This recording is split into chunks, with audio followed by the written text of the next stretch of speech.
We are awakening together. This is our weekly gathering we hold online. For more information, visit our website, awakening-together.org. We'd love to see you there. Why don't we go into our prayer, our invocation?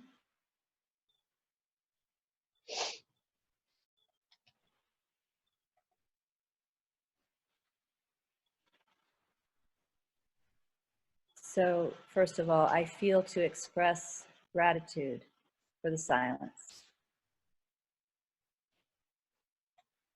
And what I notice is that the silence is always present. Sometimes we miss placing attention on the silence because we place attention on the content that is within the silence.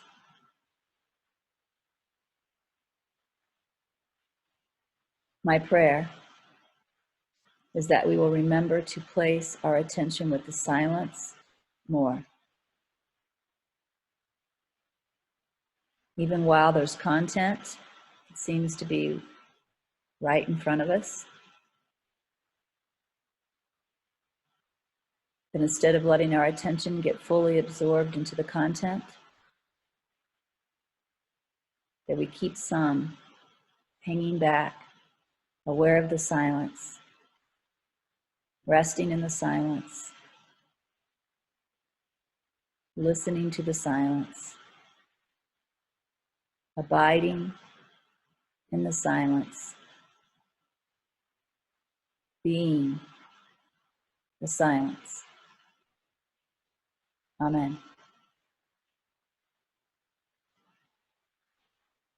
And now what I would like to do is introduce our reading for the day. Cheryl Kaplan is going to be our reader, and she's going to read an excerpt from the story of Robert Adams and Bhagavan Ramana Maharshi. And this story is given to us as told by Ramana Maharshi's grandnephew, Ganeshan. So I will release the mic for Cheryl. Morning, everyone. As the editor of Ramana Ashram Mountain Path, I was interested in all of the 1993 issues with stories about aspirants who had experienced self-realization in the presence of Bhagavan. After reading Robert Adams' manuscript, I was particularly interested in publishing the story of his experience of self-realization. So I asked him to contribute an article. I knew that, new aspirants pursuing self-realization would find personal accounts like his, similar to what many other devotees had experienced in Bhagavan's presence. Tremendously encouraging in their own pursuit of the path of wisdom. In reply, Robert Adams graciously sent me a long letter. I am Robert Adams. I was born in New York in 1928, and from the very beginning, as far as back as I can remember, when I was in a crib, a little man with a gray beard and white hair, about 2 feet tall, would appear before me at the other end of the crib and speak gibberish to me. Of course, being a child, I did not understand anything he said. When I was about 5 or 6 years old, I told my parents about it, and they thought I was playing games. I told my friends, and they chuckled. So I stopped saying anything about it. The apparitions of the little man stopped when I was about 7. And that, what I just wrote, was in quotes. Robert Adams also added that he did not know what to do. He didn't want to tell anyone about these unusual experiences, nor about the even stranger experiences that followed. Whenever he wanted something, whether a pencil or a chocolate or even a particular item like a violin, it would appear whenever he uttered the name God 3 times. In the classroom, if someone wanted a pencil, he would say God 3 times, and the pencil would appear. And he would give it to the person who needed it. The same thing happened during tests. He didn't like to study, so when he sat down to take a test, he would utter God 3 times, and the answers would appear before him, and he would write them and pass. On one final mathematics examination, for which Robert had not studied, while holding the question paper, he said God 3 times, expecting the answers to be given to him as always. But suddenly, something altogether different happened. In quotes, subjectively, the whole room appeared filled with light more brilliant than the sun.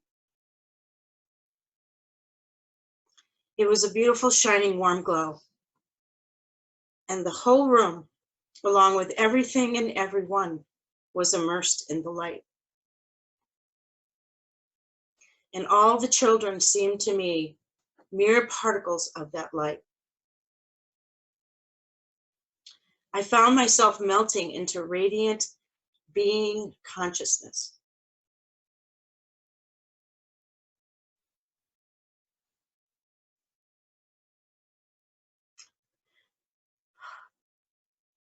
I merged into immaculate awareness.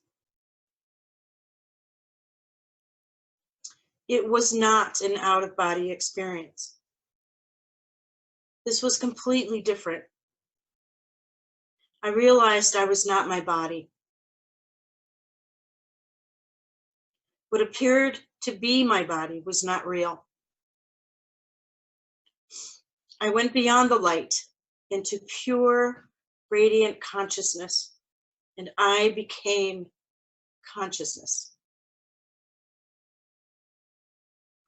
And my individuality merged into pure and absolute bliss.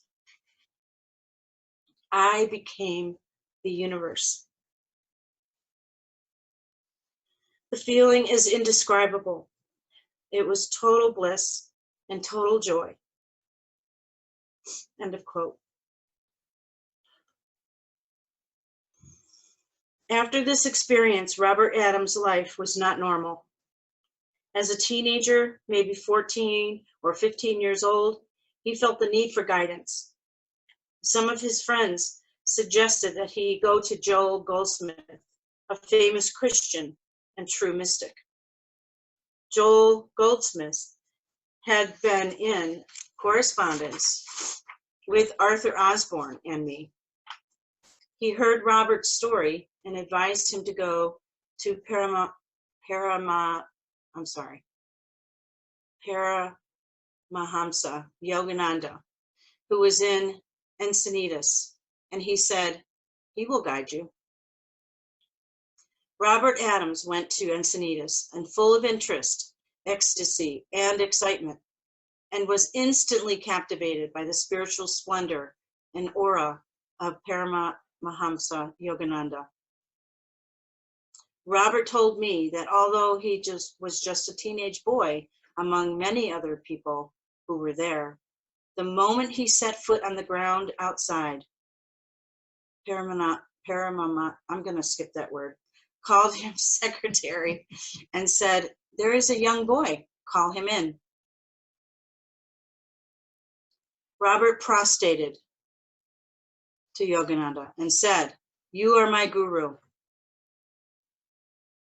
Yogananda said, no, I am not your guru. Your guru is Sri Ramana Maharshi.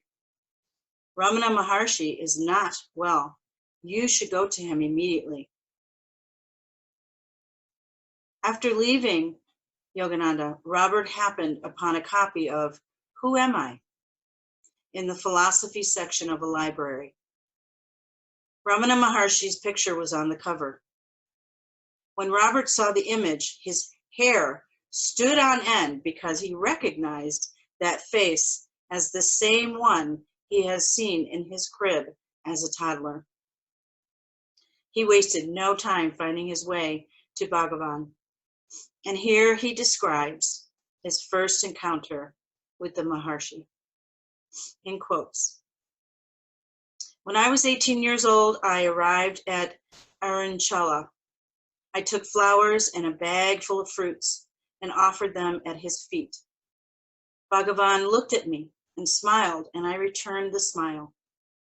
The very first look of the Maharshi engulfed me in a flood of light, peace, quietude, and bliss, and it opened an inner eye.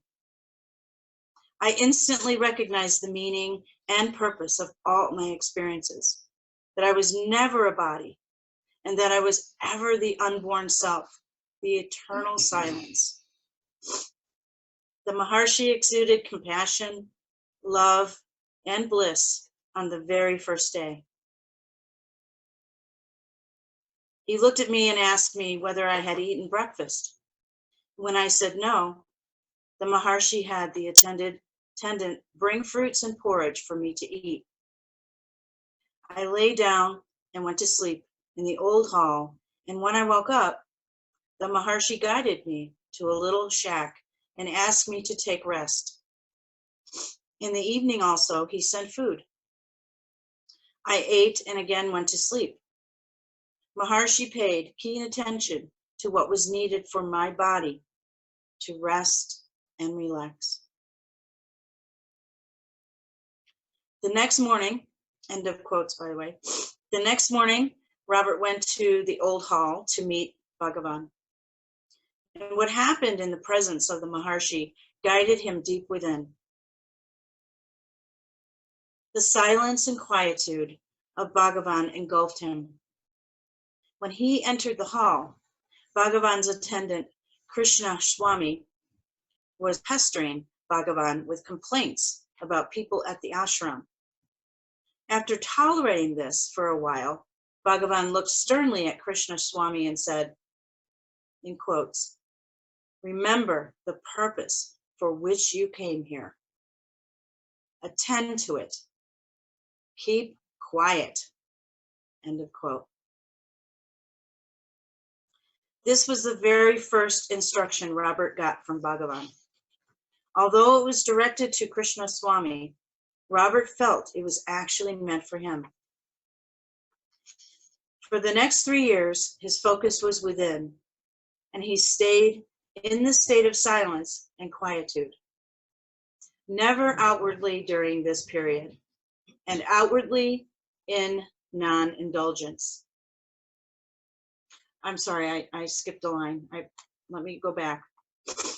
For the next 3 years, his focus was within, and he stayed in the state of silence and quietude, never outwardly indulging himself in other people's affairs.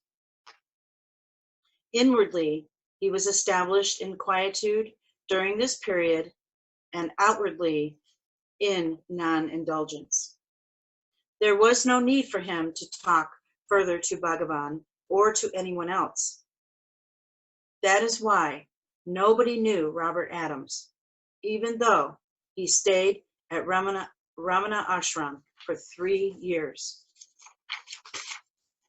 Afterward, when I clarified this, one or two said that there was a young mad fellow by the name of Robert Adams. To that extent, he followed Bhagavan's teachings of non-indulgence with others.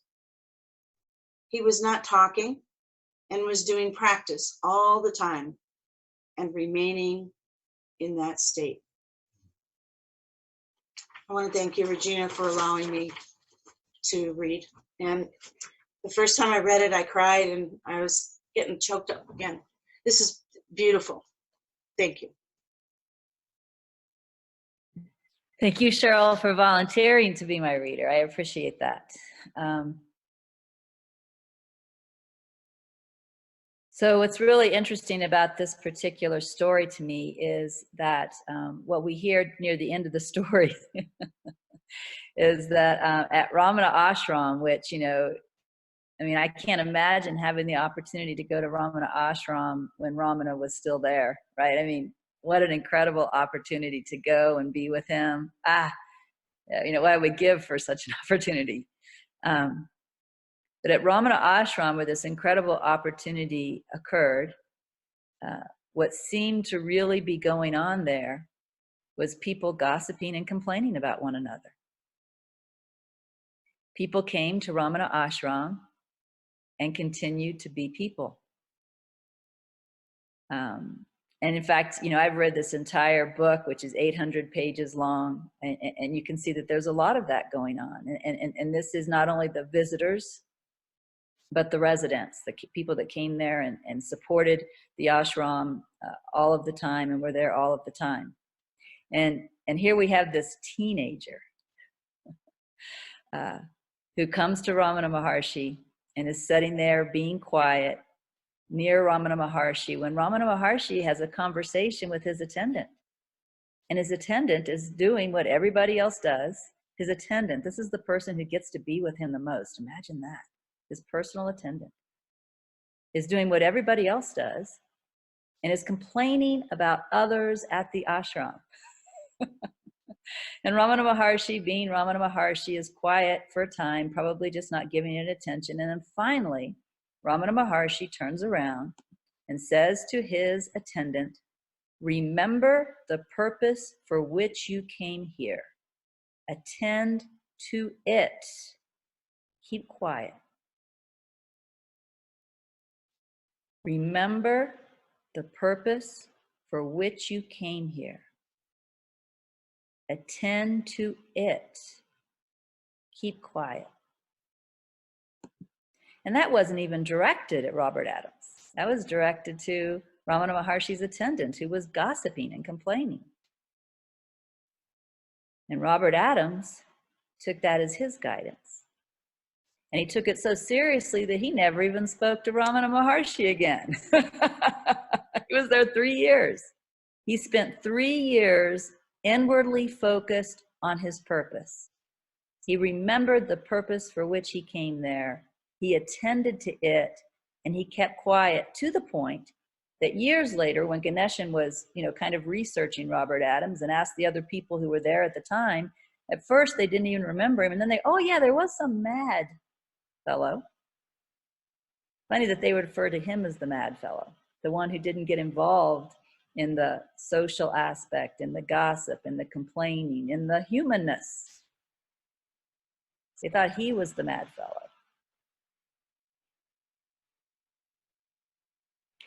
Well, I'll just be honest with you guys. The reason I selected that is this particular week, early in the week, several stories of gossip reached my ears from within Awakening Together. And it just kind of happened all at once. I don't usually hear gossip at all, but there were like several. And it would be so-and-so told so-and-so, told so-and-so who told me, and now I'm telling you, because you need to know, Regina. My response to that was, I'm not going to do anything about that. I don't even know if it's true by the time it went through 4 or 5 people to get to me.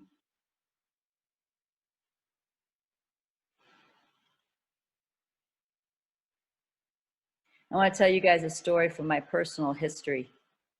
When I was 22 years old, I joined the Air Force. And one of the places that I first went to was Goodfellow Air Force Base in San Angelo, Texas. I went there for technical training to learn my job before my first assignment. I was there for like 9 months. It's a small little base, so everybody gets to know each other, right? And while I was there, you know, during a regular physical, there was a test result that came back that indicated that I might have cancer. And so I needed to be sent away. We didn't have a military hospital there. I needed to be sent away to a military hospital for further tests, which included a minor surgery. And the Air Force has a rule, or at least they did then. I don't know if they've changed it, but the rule was if you had any surgery at all, you then had to take 6 weeks off to recover. And I actually probably could have been back within a couple days, but rules are rules. So one of the things that was happening as I was preparing for this surgery was I was going into our first sergeant. He's kind of like the head of all of the students. at this technical school, I kept going into our first sergeant and filling out different paperwork and making arrangements and all of that. And finally the time came and I went away and I had the surgery, which was only 24 hours in the hospital. But then I had 6 weeks off. So I went home, you know, I had a wonderful time at home. And I came back at the end of the 6 weeks and there was a rumor. The rumor was that I had had an affair with the first sergeant, that I had become pregnant, and that I'd gone away to have an abortion. And everybody believed it.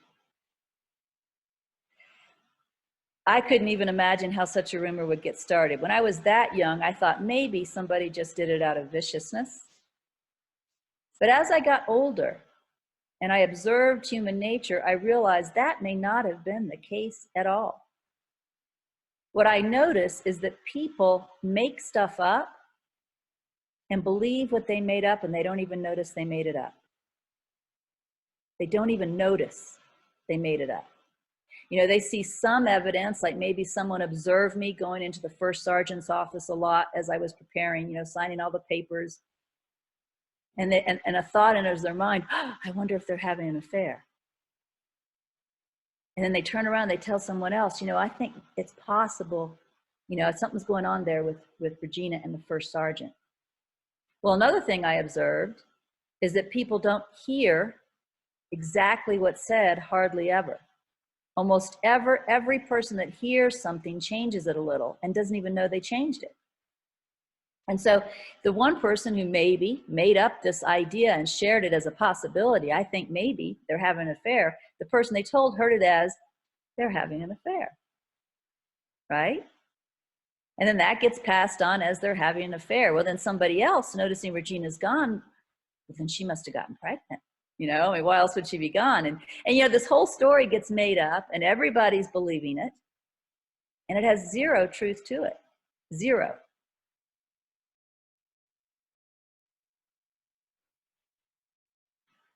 One of the rumors that I heard this week, and I'm not going to get specific, but one of the rumors that I heard this week, I do happen to know the facts. And so I know that the story is completely untrue. And yet the people telling it believe it and continue to tell it. Also, it was interesting, Jacqueline and I had a couple conversations this week, one in which where she told me something, and a couple days later I said back to her what I literally thought I heard, and I'm just talking to the person who told me. I'm not even gossiping, right? And she's like, that's not what I said. And we're like, see how people don't hear clearly? And then there was another time when Jacqueline and I were with a third person who told us something, and later we're discussing what she told us, and neither one of us heard the same thing. We both thought we heard something different. So you can kind of see just from these examples how out of innocence, gossip gets started, rumors get started, and things that aren't at all true get spread. I will also tell you guys, just to be absolutely honest, some of the rumors that I heard in the last week came from our local community, the people sitting right there in the retreat house. But some of the rumors this week came from our people who are not in the local community. They're in awakening together. They live in other places, but they talk enough to one another for this same phenomenon to occur.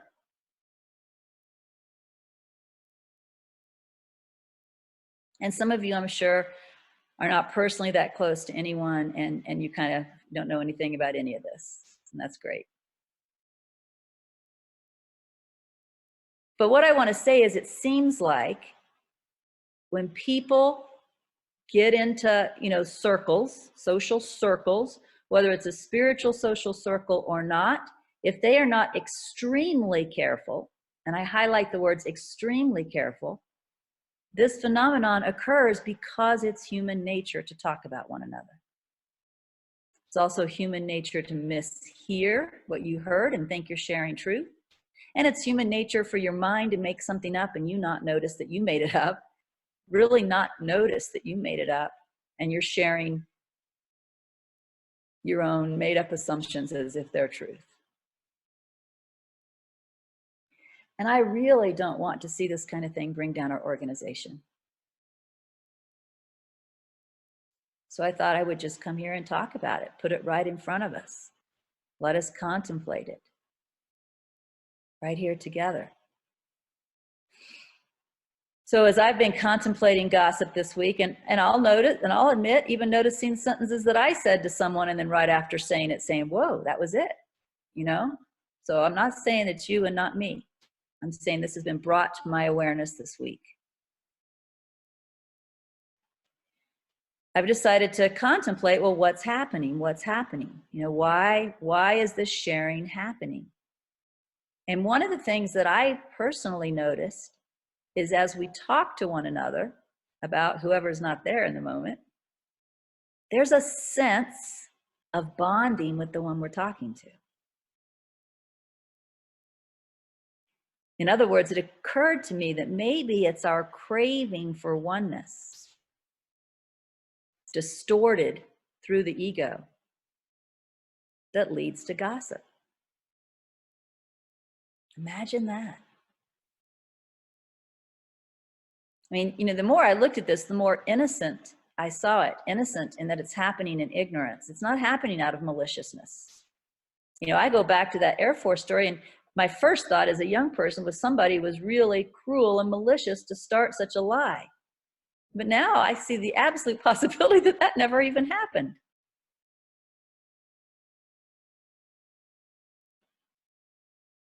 What if it's our desire for oneness that causes us to engage in this, in that first song I played, toxic habit?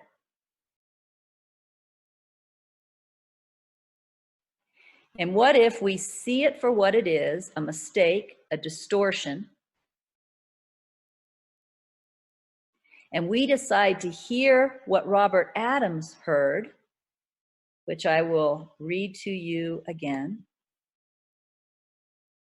Remember the purpose for which you came here, which would be oneness, but undistorted, right? Remember the purpose for which you came here. Attend to it. Keep quiet. I'm just going to read what Kathy wrote here. She says, sounds like a description of consensus reality. In group behavior, truth is overwritten by what the group decides to believe as true. This same distortion is described in A Course in Miracles, What is Forgiveness?, where judgment and distortion is the purpose of unforgiveness thoughts and not raised to doubt. I love that. Consensus reality, where what the group decides to believe as true, you know, it is truer to them than the truth. And I'll be honest, this is a word of warning to all of us. This is a word of warning. Because we're all humans and we can all accidentally, absent-mindedly engage in human behavior, especially if it's coming from our craving for oneness. And it feels like bonding is occurring in that moment. So I also began to contemplate, well, this is a very strong urge. Like I said, I caught myself doing it a couple times this week. I've been in La Vida all week with the people here, you know, which sometimes I'm usually not as involved with the people here as I was this week. You know, we had the Oktoberfest. I stayed over the weekend, which I usually don't stay over the weekend. So there's a little more opportunity to be involved with the people than usually. Usually I'm actually a little more distant, to be honest, than I was this week. So because of circumstances, I wasn't as distant. I could find myself in the middle of it and myself occasionally saying a sentence or two that I realized right after it came out of my mouth that I shouldn't have said, right? But that's perfect because it gave me the opportunity to contemplate it from having felt it and seen it myself, right? Otherwise, I wouldn't have had that opportunity. So noticing that strong pull for that bonding that comes through sharing with someone else about someone else, I asked, how can we resist this? Because it's actually quite strong. And I came up with 2 questions. 2 questions, both of which that can be asked. I'll type them both in the room just so everybody can look at them. One of those questions is it my business to share this with this person? Is it my business to share this information with this person? Now, occasionally the answer to that is yes. Occasionally, rarely. For example, if there is something going on at the retreat house that Regina should know about because it's not helpful, then there is a reason to share that information with Regina. There's not a reason to share that information with Jay or George or Sherry, and I'm just picking names. So that's one question we can ask. Is it my business to share this with this person? And occasionally the answer to that is yes.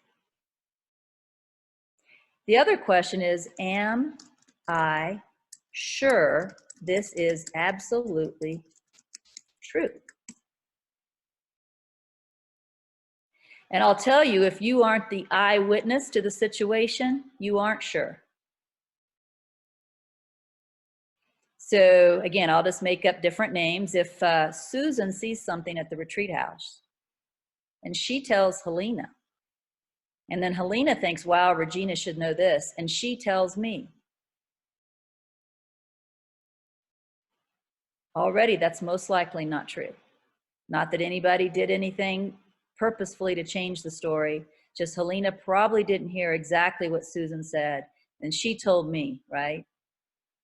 So, and also Helena doesn't know for sure that it's true because she didn't see it.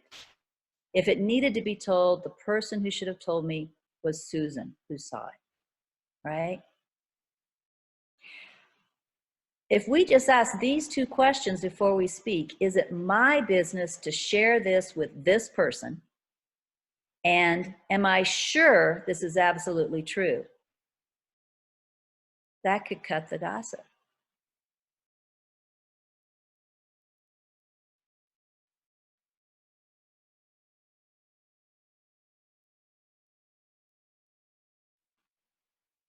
Also, it occurred to me, and this actually occurred to me this morning as I was looking for songs. You know, it's funny, to me, one of the most challenging jobs about leading a weekly gathering is finding the songs. I was actually going to go over to the retreat house this morning and meditate with them and share the weekly gathering from the retreat house. When I got up this morning, I realized I wouldn't have enough time to pick out the songs. That typically takes me like an hour.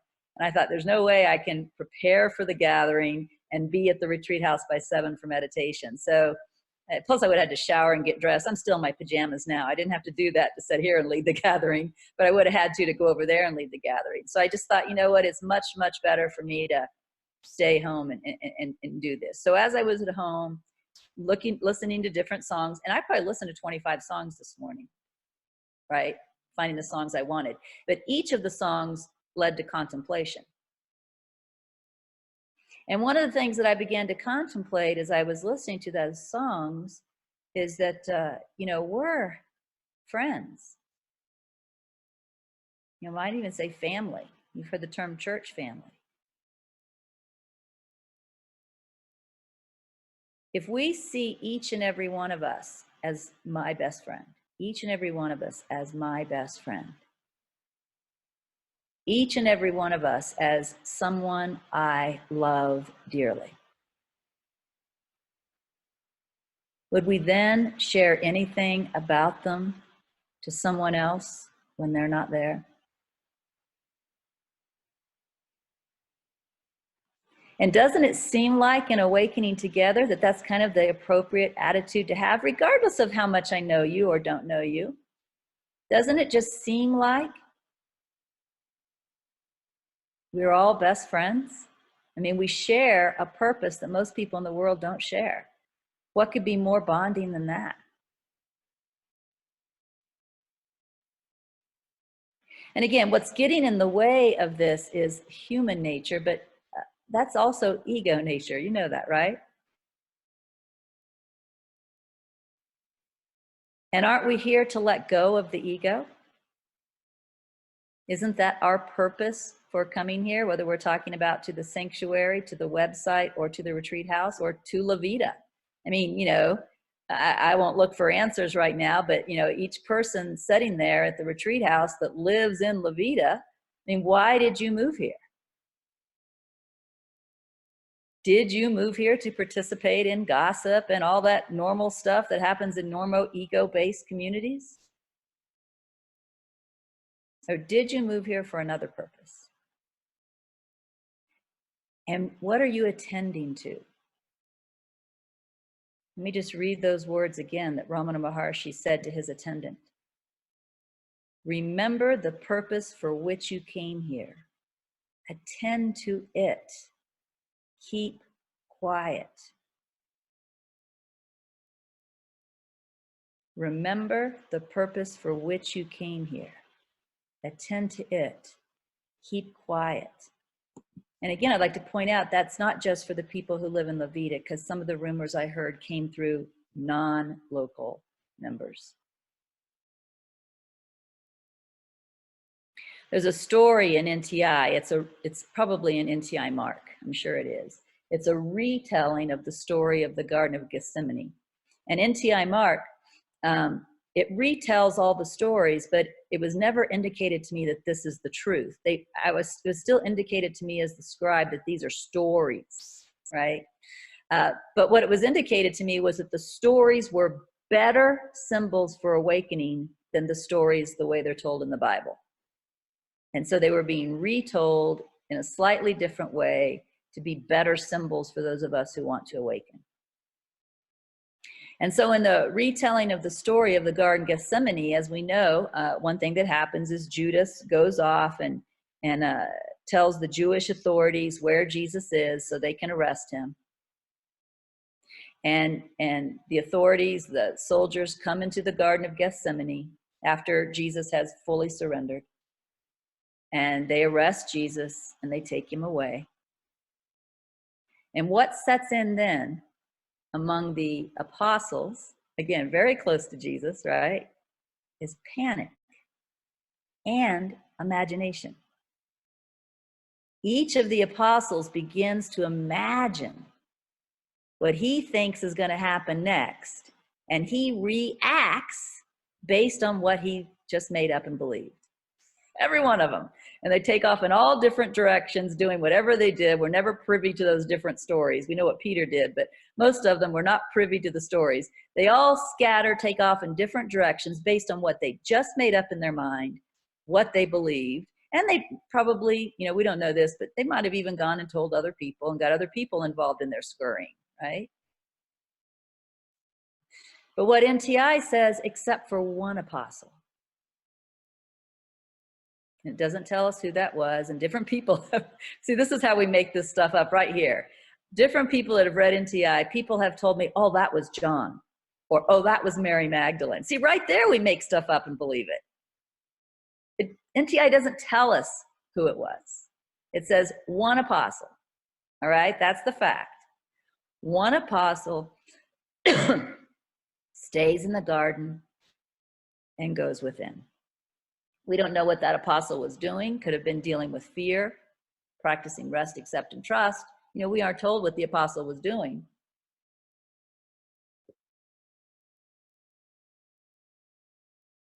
But we're told that one apostle stays in the garden and goes within. There's one apostle who's not making up stuff, believing it, and acting based on what he or she just made up. But then NTI says, and this is the important part, you can be that one apostle. And that's what Robert Adams did.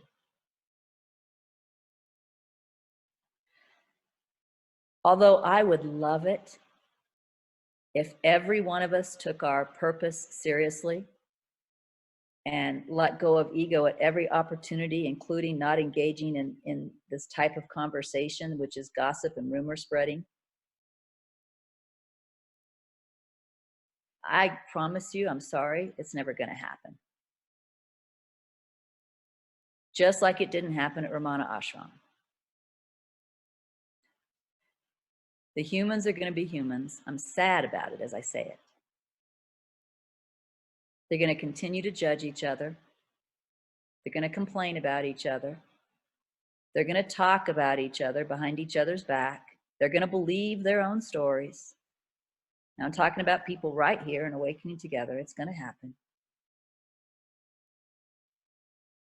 But you can be that one apostle. Robert Adams was. Interesting, the crowd thought Robert Adams was the mad one. And maybe, let's just pretend like, you move to Levita, whoever you are, but you decide to take this guidance seriously, and you aren't engaged in what the other people in Levita are engaged in, and nobody likes you as a result, because it doesn't sound like they really liked Robert Adams. It's okay. It's okay if they make up stories about you, if they say you're distant, you're uninvolved, you must not like anyone. It's okay. Because when we bond in that way, we're bonding through ego. That's not the bonding we really want. That's not the oneness we're looking for, is it? I mean, really, why did you come here? Because you can find that anywhere where people gather.